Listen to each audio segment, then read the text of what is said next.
लहरों से डरकर नौका पार नहीं होती, लहरों से डरकर नौका पार नहीं होती, कोशिश करने वालों की कभी हार नहीं होती। हरिवंश राय बच्चन की इन्हीं पंक्तियों के साथ आइए हम सीधे सीधे खबरों से जुड़ते हैं। आप देख रहे हैं खास बात इंडिया, मैं हूं संजय सिन्हा। खास बात इंडिया के इस न्यूज बुलेटिन में आप तमाम दर्शकों का हर रोज की तरह बहुत बहुत स्वागत। सबसे बड़ी खबर की तरफ आपको लिए चलते हैं। आज देश के जाने माने एथलीट और देश के मशहूर धावक मिल्खा सिंह का निधन हो गया। बीती रात चंडीगढ़ में उनका निधन हुआ। वो कोविड-19 पॉजिटिव हुए थे लेकिन ठीक भी हो गए थे। उनकी रिपोर्ट नेगेटिव हो गई थी लेकिन इसके बाद फिर से उनकी तबीयत बिगड़ने लगी और इसी के बीच बीती रात चंडीगढ़ में उनका निधन हो गया। फ्लाइंग सिख के नाम से मशहूर मिल्खा सिंह को हम आप पूरा देश पूरा विश्व जानता है। पाकिस्तान में एक दौड़ प्रतियोगिता में शामिल होने गए थे मिल्खा सिंह। तब उनके सामने खड़े थे पाकिस्तान के जाने माने धावक खालिद, और खालिद को उन्होंने दौड़ प्रतियोगिता में हरा दिया। एक तरफ खालिद के नाम की गूंज हो रही थी, चारों तरफ उनके चाहने वाले वहां मौजूद थे और इसी के बीच मिल्खा सिंह ने खालिद को हराया और तत्कालीन राष्ट्रपति अयूब खान ने तभी उन्हें एक उपाधि दी थी फ्लाइंग सिख की, और तभी से फ्लाइंग सिख के नाम से जाने जाते हैं मिल्खा सिंह। मिल्खा सिंह का 51 साल की उम्र में निधन हो गया चंडीगढ़ में, और उनके निधन के बाद पूरे खेल समाज में, पूरे देश में, पूरे विश्व में उनके चाहने वालों में शोक की लहर है। आइए आगे बढ़ते हैं और खबरों की तरफ लिए चलेंगे आपको, लेकिन लेंगे एक छोटा सा break. Sponsored by Nigha marriage hall.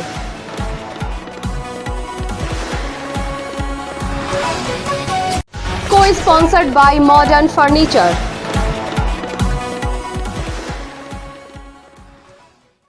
Break के बाद एक बार फिर से आप सभी दर्शकों का बहुत बहुत स्वागत खास बात के इस बुलेटिन में। आपको बता दूं, पश्चिम बंगाल के शहर आसनसोल में 1 लाख पौधे लगाए जाएंगे नजरूल सेंटर की तरफ से। नजरूल सोशल सेंटर और आसनसोल म्युनिसिपल कॉरपोरेशन की मदद से यहां 1 लाख पौधे लगाए जाएंगे ताकि पर्यावरण की रक्षा की जा सके। आज इस अभियान की शुरुआत हुई। आसनसोल के आश्रम मोड़ में आज पौधे लगाए गए और इस मौके पर आसनसोल म्युनिसिपल कॉरपोरेशन के प्रशासनिक बोर्ड के चेयरपर्सन अमरनाथ चैटर्जी और तमाम मेंबर्स, प्रशासनिक बोर्ड के तमाम मेंबर्स, दिवेंदु भगत, पूर्ण शशि राय और अभिजीत घटक जैसे लोग मौजूद थे और उनकी मौजूदगी में यहां वृक्षारोपण अभियान चलाया गया और इस बात का ऐलान किया गया कि यह अभियान रुकेगा नहीं। 1 लाख पौधे लगाए जाएंगे पूरे आसनसोल शहर में। গাছ লাগানোর পরিকল্পনা নেওয়া হয়েছে আসানসোল পৌর নিগমকে সঙ্গে নিয়ে। আমাদের এমআইসি যারা ছিলেন তারাই মেম্বার হয়েছেন, সেই সমস্ত মেম্বার এবং এখানকার সদস্যদের নিয়ে আমরা 1 লক্ষ গাছ লাগাবো যাতে শহরটা সুন্দর হয় এবং এই শহরে যেন কোনো অক্সিজেনের অভাব না হয়। সেই জন্য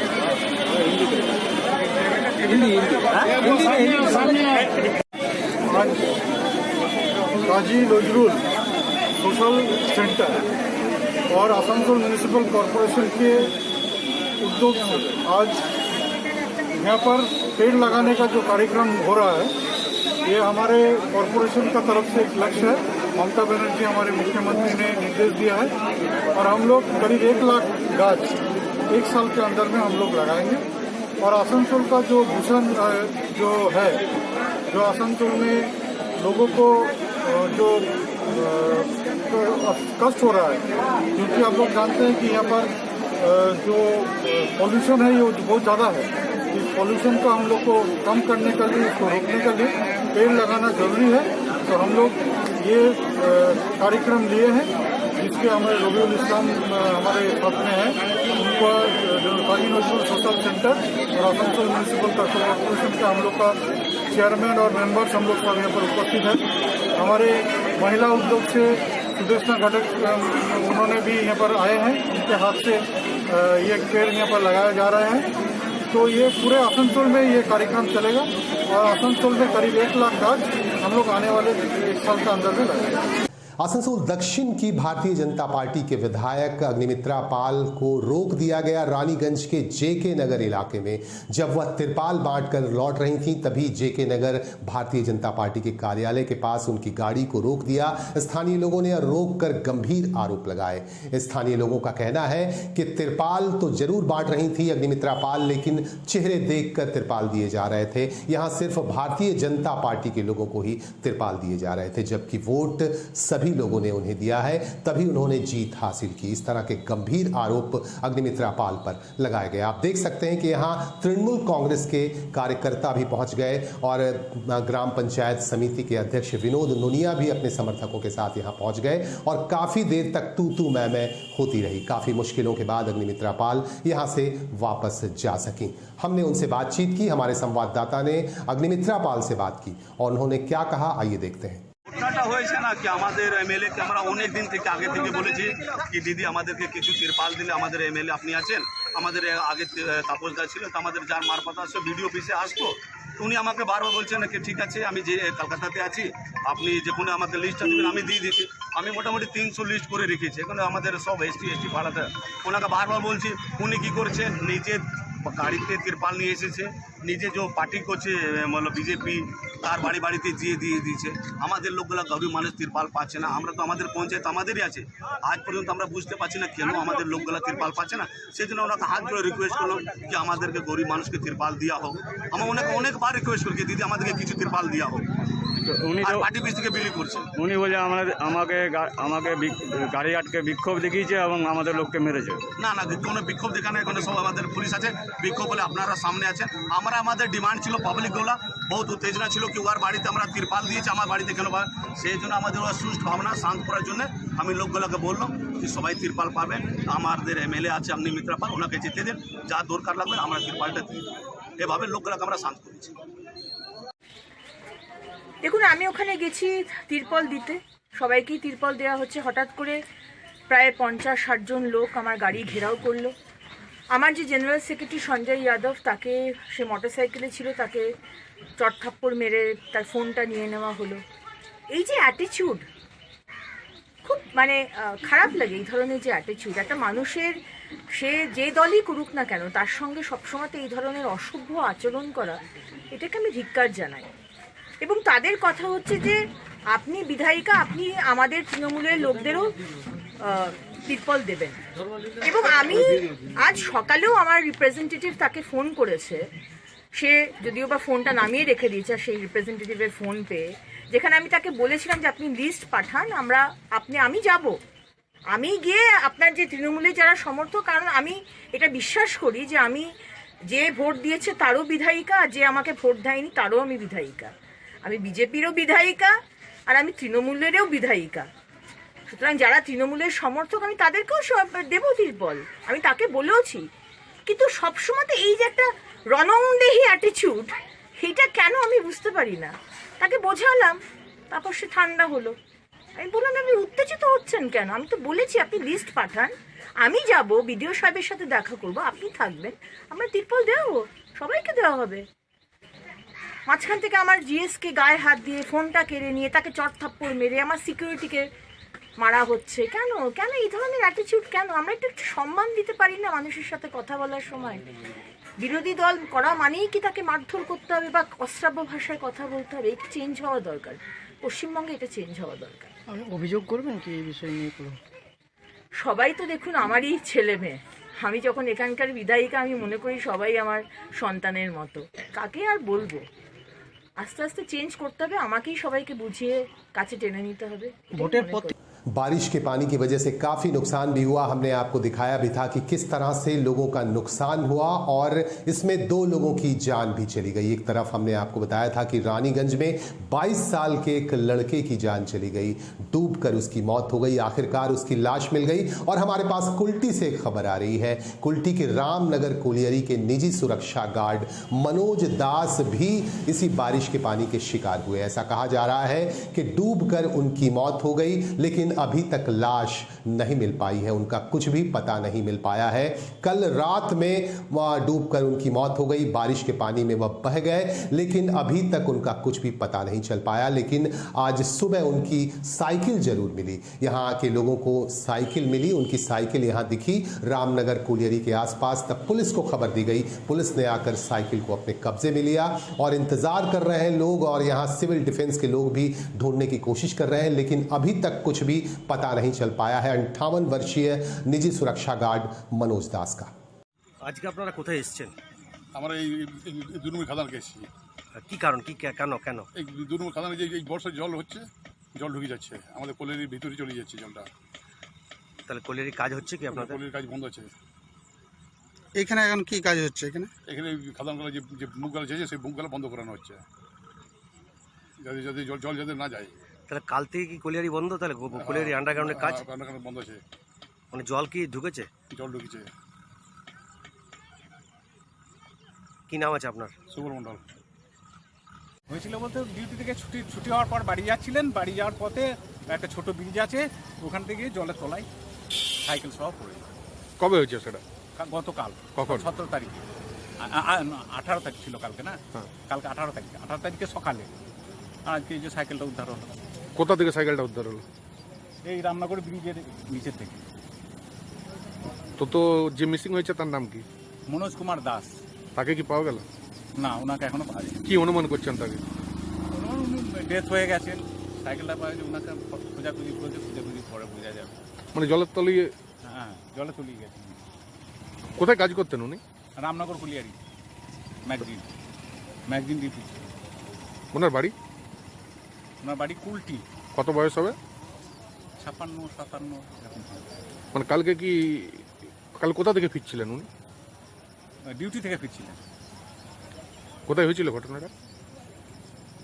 পাথরখাদের ব্রিজটা, এটা পাথরখাদের ব্রিজ বলে। মানে ওইখানে পারাপার করতে গিয়ে কি? পারাপার করতে গিয়ে উনি তলিয়ে গেছেন। তার সাইকেলটা কি উদ্ধার হয়েছে? সাইকেলটা উদ্ধার হয়েছে। কি অনুমান করছেন এখন আপনারা? অনুমান করছি যে উনি ডেথ হয়ে গেছেন, জলের তলায় তলিয়ে গেছেন, এখনো পর্যন্ত বডি পাওয়া যায়নি। পুলিশ তো ঘটনাস্থলে এসেছিল। পুলিশ ঘটনাস্থলে এসেছে। আপনার নাম? আমার নাম এসকে বদ্রে আলম। আপনি কি সহকর্মী?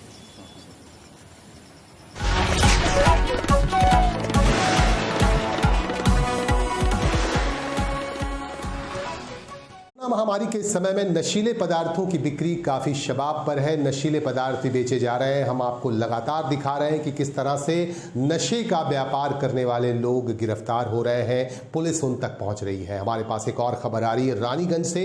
रानीगंज पुलिस ने खुफिया विभाग के अधिकारियों के साथ मिलकर 1.5 kg अफीम बरामद कर लिया। पुलिस को गुप्त सूचना मिली कि कल शाम कुछ लोग अफीम लेकर आ रहे हैं और सूचना मिलने के बाद पुलिस ने खुफिया विभाग के अधिकारियों के साथ दबिश दी और 3 लोगों को गिरफ्तार कर लिया। 3 लोग 2 मोटरसाइकिल पर सवार थे और उनके पास से 1.5 किलो अफीम जब्त किया गया। 1.5 किलो अफीम के साथ कुछ और चीजें भी जब्त की गई और पुलिस ने इसके बाद कार्रवाई शुरू कर दी और 3 लोगों की गिरफ्तारी हुई और 3 लोगों की गिरफ्तारी के बाद और 3 लोगों की गिरफ्तारी की गई। उन्हीं की निशानदेही पर 6 लोगों को गिरफ्तार किया गया और सभी को आसनसोल अदालत में आज पेश किया गया, जहां से सभी की जमानत नामंजूर हो गई और कोर्ट ने यह आदेश दिया कि इस पर कार्रवाई की जाए और पता लगाया जाए कि ये चीजें, नशीले पदार्थ कहां से लाए जाते हैं और इस काम में और कौन कौन लोग लगे हुए हैं। खुफिया विभाग और पुलिस लगातार इस तफ्तीश में लगी हुई है।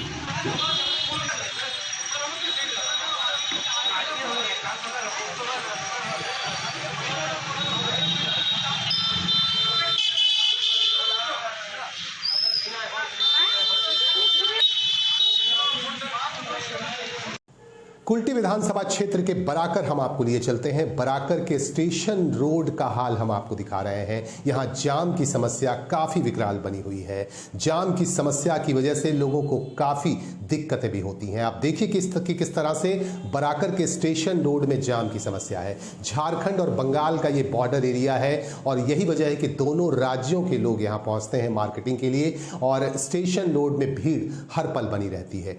दूसरी तरफ हमारे संवाददाता ने देखा कि यहां ड्यूटी पर लगे सीपीवीएफ के जवान यहां अपनी ड्यूटी करने की बजाय मोबाइल में कोई गेम खेल रहे हैं। जब उनसे पूछा गया तो उन्होंने संतोषजनक जवाब भी नहीं दिया। आप देखिए एक बार फिर से हमारे संवाददाता ने यहां सीपीवीएफ के जवान से भी बात की जो ड्यूटी पर तैनात थे। आप देखेंगे कि किस तरह से एक तरफ जाम की समस्या लगी हुई है और दूसरी तरफ सीपीवीएफ का जवान मोबाइल पर गेम खेलने में लगा हुआ है। एक स्थानीय व्यक्ति से भी हमारे संवाददाता ने बात की। कि अभी जो जाम लगा था इसका सबसे बड़ा कारण जो है क्या है यहाँ पे? सबसे बड़ा कारण यहाँ पे ये है कि लोग दुकान में जाते हैं तो रोड के साइड में ही बाइक कार लगा के चले जाते हैं, जिस वजह से आने जाने में लोग को दिक्कत होती है, जाम की समस्या बनती है। अच्छा, अच्छा, तो यहाँ पे कोई पार्किंग का सुविधा नहीं है क्या? नहीं, यहाँ पे पार्किंग का यहाँ पे ए मार्ट है, तो उसके पास अपनी पार्किंग है। बाकी ऐसी कोई दुकान नहीं है जिसके पास अपनी पार्किंग है, और यहाँ पे उतना स्पेस भी नहीं है, ठीक है। और ज़्यादा जब भीड़ होती है तो जितनी भी बड़ी गाड़ी है जैसे लॉरी वगैरह, तो वो सब की एंट्री अभी नहीं है, लेकिन वो लोग भी बीच बीच में आ जाते हैं। जैसे वहाँ पे आप देख सकते हैं कि लॉरी लगी हुई है, तो उस कारण से भी जाम लगता है। अच्छा, तो पुलिस प्रशासन की तरफ से या ट्रैफिक ऑफिसर की तरफ से कोई आता है यहाँ पे जाम करने के लिए? हाँ, उनकी तरफ से आता है। जब जाम वाम लग जाता है, उनकी ड्यूटी ऐसे मोड़ पे है जी, ठीक है। जब यहाँ जाम वाम लगता है तो वो लोग आते हैं, जाम वाम क्लियर करा के फिर वहीं अपनी ड्यूटी करते हैं। अच्छा अच्छा, क्या नाम अभी आपका? मेरा नाम आसिफ खान है। अंदर में कोई ड्यूटी करने वाला नहीं है क्या? में जा रहे हैं, मगर अंदर में जाम। आप तो अभी मोबाइल चला रहे थे, सामने तो इतना लंबा जाम आपको नजर आ रहा है ना? तो रिपोर्ट करने के लिए हम अच्छा कर रहे थे, फोटो खींचे हैं अच्छा, अपने टीवी में। नहीं हम तो अभी आए तो देखे आप खड़े हैं। नहीं, फोटो खींच रहे थे। अच्छा, फोटो खींच। क्या नाम हुआ आपका? मेरा नाम फिरोज अंसारी। अगली खबर भी हमारे पास कुल्टी विधानसभा क्षेत्र के बराकर इलाके से है। बराकर इलाके के सब्जी विक्रेताओं की तरफ से नियमों का उल्लंघन करने के खिलाफ पुलिस ने आज सख्ती बरती। आपको बता दूं कि पुलिस के जवानों का यह कहना है कि यहाँ सब्जी विक्रेता, यहाँ के जो सब्जी विक्रेता हैं जो कल्याणेश्वरी रोड के आसपास सब्जी की दुकानें लगाते हैं, सरकारी नियमों का उल्लंघन करते हैं। सरकार की तरफ से, पश्चिम बंगाल सरकार की तरफ से जो समय निर्धारित किए गए हैं और निर्धारित समय से ज्यादा देर तक दुकानें खोलकर रखी जाती हैं, जिसकी वजह से सरकारी नियमों का उल्लंघन होता है। इसके खिलाफ आज पुलिस ने सख्ती बरती और तमाम दुकानों को बंद करवाया गया। ये दुकान ला डेली कोई सरकारी नियम कानून नहीं मानना चाहता, नहीं मान रहा। अच्छा, सरकारी नियम वो बहुत बड़ा अंगली दख रहा। ये लोग का टाइम कितना बजे तक का सब्जी वाला का? ये 1 घंटा बढ़ा है वो सरकार 7 से 11 तक। अभी 1 बज रहा है, अभी एक 20 बज रहा। उसके बाद भी खुला हुआ है? उसके बाद भी खुला है। उसमें क्या कार्रवाई किए हैं? किसी को उठाए हैं? उठाया है, लेकिन वो पहले समझाए, वो 2-3 बार समझाया उसको, बंद कर दीजिए, सरकारी हुक्म मान लीजिए, लेकिन नहीं मान रहा है। नहीं मान रहा। 18 साल के एक लड़के ने ऐसी हरकत कर दी जिसे सुनकर आप हैरान रहे बिना नहीं रह सकते हैं। मैं आपको बताने जा रहा हूं, आप दिल को थाम लीजिए। आपको बता दूं कि 18 साल के एक युवा लड़के ने ऐसी हरकत कर दी जिसे सुनकर आप हैरान रह जाएंगे। पश्चिम बंगाल के मालदा से हमारे पास ये खबर आ रही है, आप स्क्रीन पर देखिए। इस लड़के को पुलिस ने अरेस्ट किया है एक ऐसे आरोप में जिसे सुनकर आप दंग रह जाएंगे। पुराने जमाने में मम्मी की बात आपने सुनी होगी। मरने के बाद लोगों की मम्मी बनाई जाती थी, उनके शरीर पर लेप लगाए जाते थे, रसायन लगाए जाते थे और उन्हें काफी दिनों तक रखा जाता था, सुरक्षित रखा जाता था, संरक्षित रखा जाता था। इसी से प्रेरित होकर आसिफ नाम के 18 साल के लड़के ने अपनी दादी की हत्या कर दी, अपने माँ बाप की हत्या कर दी और अपनी नाबालिग बहन की हत्या कर दी।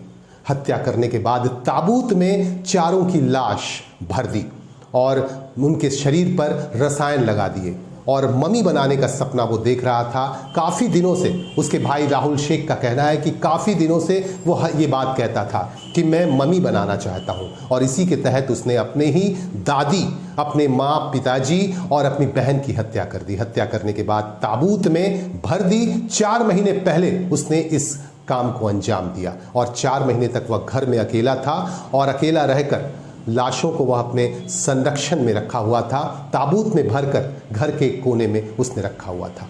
आखिरकार राज पर से पर्दा खुला। उसके भाई राहुल शेख ने राज पर से पर्दा खोला। पुलिस पहुंची और पुलिस पहुंचकर उसे गिरफ्तार कर लिया और तमाम लाशों को जब्त कर लिया, बरामद कर लिया और भी तमाम चीज़ों को बरामद किया गया।